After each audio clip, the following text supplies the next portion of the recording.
Hey, it's Mark Ludwig from the Allegan Conservation District with a preview of our cover crop demonstration plot 2013.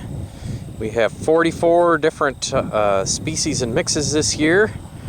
We're actually starting on the far end today, looking at soybeans.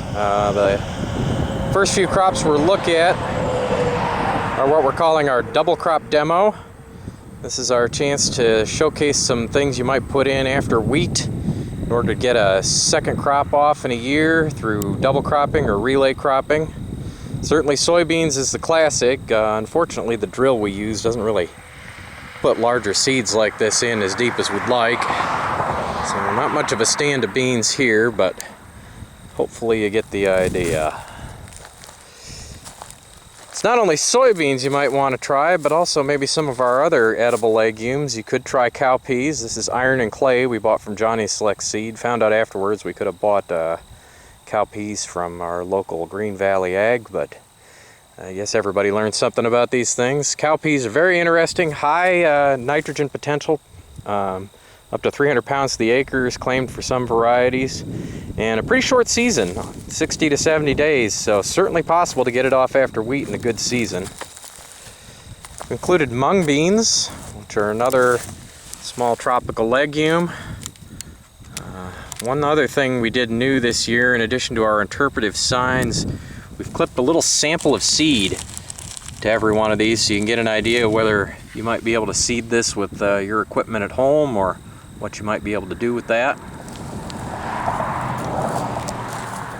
Our next crop is grain amaranth, not to be confused with Palmer amaranth or some of the other pigweed species that are weeds in our fields. Very rapid grower like other amaranths, and just eensy weensy tiny little seeds, just little teeny things. You can seed that with as little as a quarter pound to the acre, and you can see I had the drill shut up about as tight as I could get it, and I still overplanted by a factor of 10 probably. Included sunflowers in here. Learned a fun fact about sunflowers. They are hardy down to 27 degrees Fahrenheit. So the first frost is not going to nip your sunflowers if you're trying to double crop those. Also very deep rooted, very high biomass production potential. A lot of these double crops we put in there thinking we might pull off a grain crop on it, but at least we're going to get some biomass. Did put some millet in here. In this case, I just went downtown and bought birdseed at the store and drilled that in, so a few other things in there as well. This is Martin grain sorghum. I bought this at our local seed store, to Brian's there in Zeeland. Sorghums are interesting. They're very rapid growing, respond well to nitrogen. There is a little danger if you're growing them for forage of prussic acid poisoning or cyanide poisoning after frost or during extreme drought stress. The millet does not have that, so if you're going to graze it, you might want to go with the millet instead of the sorghum sudan.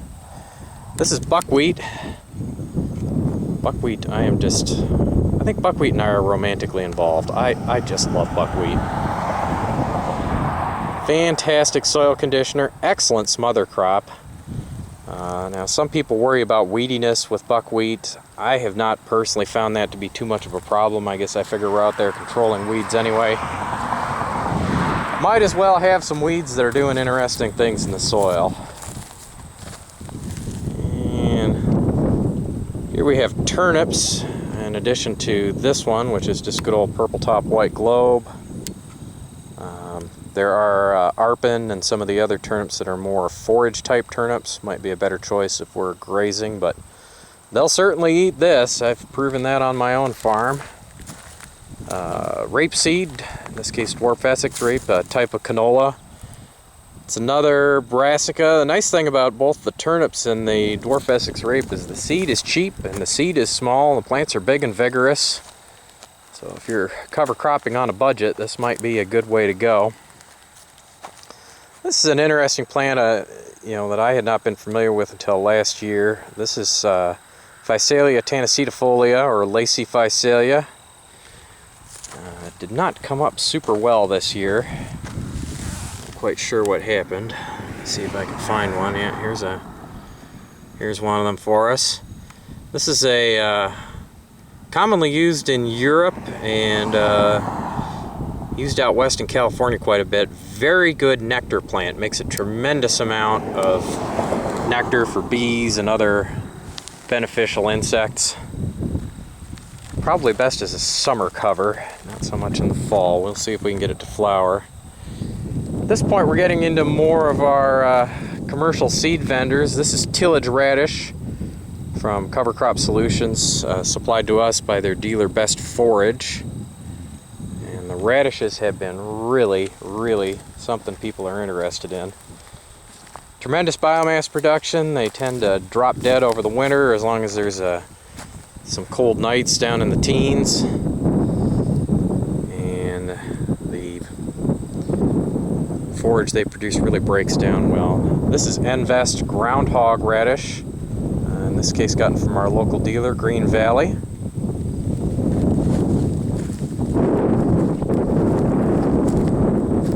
This is actually an experimental radish that we got from Desert Sun Marketing. They sell them to the Soil PhD brand. And this one was actually bred as a fumigant, a soil fumigant, so it's made to knock down the nematodes and some of the other critters we worry about. And this is the other radish they sent us, Sod Buster. And again, very nice stand, very aggressive growers. Conditions this year have been excellent. We got everything drilled in after we had some manure applied, heifer manure, and lightly incorporated, and then we went ahead and drilled over top of that. This is just common red clover, which I purchased at DeBryan Seed. It's a nice one for frost seeding into your wheat. If you got it all a heavy soil, it'll come right on. This is Crimson Clover from our friends at Green Valley Agriculture. Checked in with them today. Still plenty of seed, folks. Get out there, get it bought, get it in. Here we have Cover Crop Solutions Winter Peas. Winter peas are another good one. Really a lot of good potential to generate biomass, and also rapidly breaks down once it dies off. This is just Trapper Winter Pea, purchased at Family Farm and Home here locally. This is a little different one that we didn't feature last year. This is Sun Hemp, not to be confused with the smoking hemp or marijuana. Not even in the same family. It's actually a tropical legume. I don't know, I don't look at that and think marijuana when I see it, but I guess it does cause some ruckus occasionally with some people. But perfectly legal, excellent short-term producer of biomass and nitrogen. In about 45 days it can really put on quite a bit. So a good one to follow your wheat crop for that late summer production. Also good for grazing or silage. We mixed in with some of our Sudex or sorghum sudan grasses to pump up the protein of that. Now getting into the cool season grasses or cereal crops. This is Solar Barley, common barley from Desert Sun Marketing. McGregor barley from Byron Seeds, another one of our vendors who provided us with seed. Thanks to all of them. This is Soil Saver Black Oats. Black oats are a tropical oat or subtropical cereal. It is not at all frost tolerant, unlike our regular oats. It's used as a cover crop, green manure, and forage crop, primarily in South America. Very popular, good suppression of weeds, and obviously jumped out of the ground and grew well for us. I actually think it looks better and more vigorous than the regular white oats. This is Cayuse white oats, also from Desert Sun Marketing. But oats definitely a good fall cover crop choice, and get her in early enough, you might even pull some oats off of it. You just never know.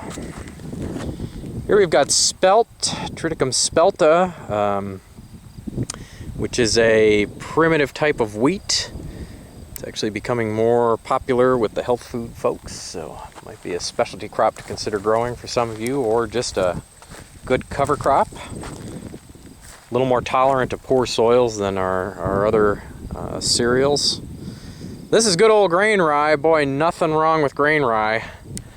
Good smother crop, excellent ability to suck up nutrients, and germinates at very low temperatures. So if you're looking for something to put on after you harvest corn, you want to drill it, you don't want to aerial seed or something like that, that's good. This next one, the Trical Triticale, also a very good choice for late cover cropping.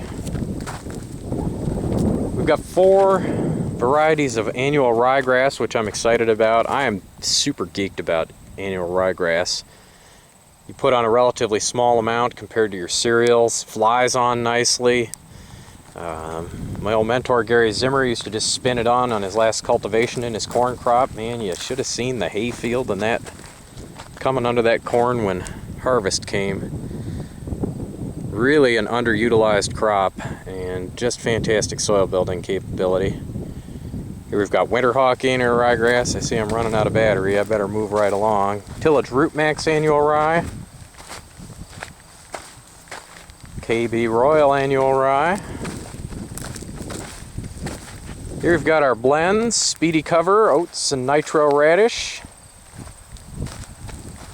Nitro Green North, Hairy Vetch, Crimson Clover, Sweet Clover, and Nitro Radish. Soil Builder, Annual Rye, Hairy Vetch, Crimson Clover, Nitro Radish. Root and Fixer, Annual Rye and Crimson Clover. Crimson Clover's great stuff too. Really been impressed with that. Here we've got Annual Rye, Crimson Clover, and Groundhog Radish. Everything's got radish in it. Groundbreaker, which is Austrian winter peas and groundhog radish. Crimson Coverall, Crimson Clover and groundhog radish. Here's a good one that'll jump right out of the ground. Dover Mix, Oats and Tillage Radish. This one's pretty impressive too. Tillage Radish and Crimson Clover. Here we've got the Hot Weather Mix Homestead, Tillage Radish, Pearl Millet, and Sun Hemp. Putting on some biomass on that pup right now. And we got Bristol, Tillage Radish, and Tillage Root Max Ryegrass. And these last two got planted, unfortunately, before the conditions were quite right when we were trying it out, and they are not doing as well as I think they ought to be. I guess that's the downside of going first. But this is Tillage Radish and Triticale. And lastly, Tillage Radish, Root Max Annual Ryegrass, and Crimson Clover. So come join us on the 12th. It's on the old Rondell Brinks Dairy Farm, or the Copes Farm. Looking forward to seeing you. You can find us online at allegancd.org and pick up details there, or have a look at our Facebook page. You can find us there too. Hope to see you on the 12th. Otherwise, just come out and look at it. You'll find a box of information here. We leave it out here 24/7. Come on out, have a look at your convenience. The box of info will be here. Thanks, folks. Mark at the Allegan Conservation District.